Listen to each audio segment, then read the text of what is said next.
টক ঝাল মিষ্টি একটা আমের আচারের রেসিপি শেয়ার করছি। এখন যেহেতু আমের সিজন চলছে আর বাইরে অনেক ফ্রেশ আম পাওয়া যাচ্ছে, কাঁচা আম দিয়ে মজাদার এই আচারটা কীভাবে তৈরি করবেন, সেই সাথে অনেক দিন পর্যন্ত এটা কীভাবে সংরক্ষণ করে রাখবেন সেই পদ্ধতিটাও শেয়ার করব, কোন রকমের রোদে দেওয়ার ঝামেলা ছাড়াই। যারা নতুন রাঁধুনি তারাও অনায়াসে এই আচারটা খুব সহজে বানিয়ে ফেলতে পারবেন। চলুন তাহলে দেখে নেওয়া যাক আমার আজকের রেসিপি। এর জন্য এখানে আমি 1 কেজির মতো কাঁচা আম নিয়েছি। আমটাকে আমি একটু 4 ভাগ করে কেটে নিয়েছি, দেখতেই পাচ্ছেন এটাকে আমি কিভাবে কেটে নিয়েছি। আর যে আমটার একটু আটিটা শক্ত হয়েছে এই ধরনের আম নেওয়ার চেষ্টা করবেন, এতে করে আচারটা ভালো হবে।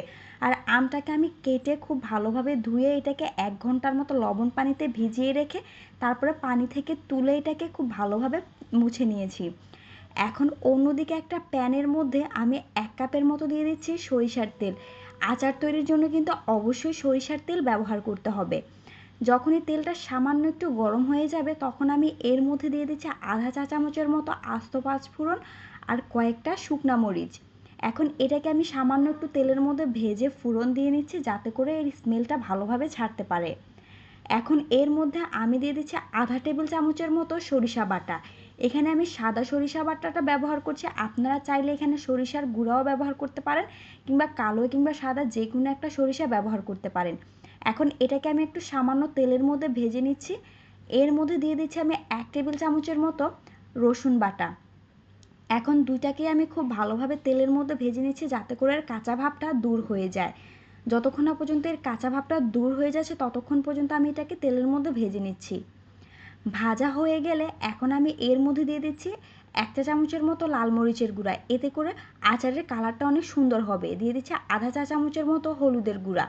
এখন এটাকে আমি আবারও একটু তেলের মধ্যে নেড়েচেড়ে মিশিয়ে দিচ্ছি। মিশানো হয়ে গেলে এখন এর মধ্যে আমি দিয়ে দিচ্ছি 1/4 কাপের মতো গুড়।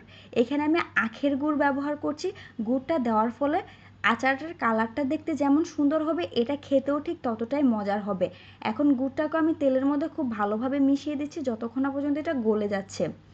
গুড়টা গলে গেলে এখন এর মধ্যে আমি আগে থেকে যে আমটা রেডি করে রেখেছিলাম সেই আমটা আমি এর মধ্যে দিয়ে দিচ্ছি। আমগুলো দিয়ে এটাকে আমি খুব ভালোভাবে নেড়েচেড়ে অনবরত এভাবে ভেজে নিব যতক্ষণ না পর্যন্ত এর কালারটা চেঞ্জ হয়ে যাচ্ছে আর যতক্ষণ না পর্যন্ত আমটা মোটামুটি 50%-এর মতো সেদ্ধ হয়ে যাচ্ছে। এ পর্যায়ে কিন্তু কোনো ঢাকনা ব্যবহার করা যাবে না, ঢাকনা ছাড়াই এটাকে এভাবে নেড়েচেড়ে অনবরত সিদ্ধ করে নিতে হবে।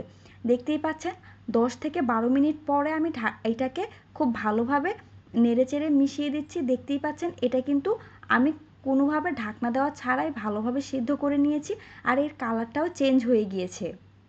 যখনই এই কনসিস্টেন্সিতে চলে আসবে তখন আমি এর মধ্যে দিয়ে দিচ্ছি 1 কাপের মতো চিনি। চিনির পরিমাণটা আপনারা কতটুকু মিষ্টি পছন্দ করেন সেই অনুযায়ী বাড়িয়ে কমিয়ে ব্যবহার করতে পারেন। যেহেতু এখানে আমি অলরেডি 1/4 কাপ গুড় ব্যবহার করেছি সেজন্য এখানে আমি 1 কাপের মতো চিনি দিয়েছি।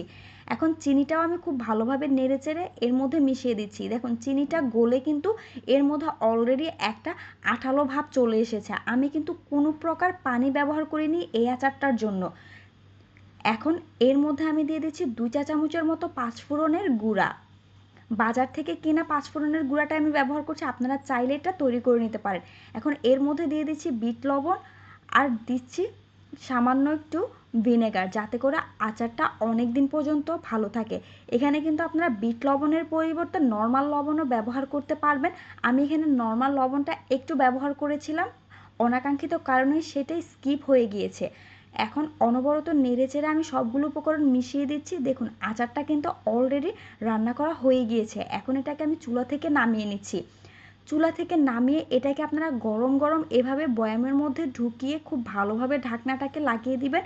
এতে করে গরম অবস্থায় যদি এটা খুব ভালোভাবে ঢাকনা লাগিয়ে রেখে দেন এটা অনেক দিন পর্যন্ত সংরক্ষণ করা যাবে।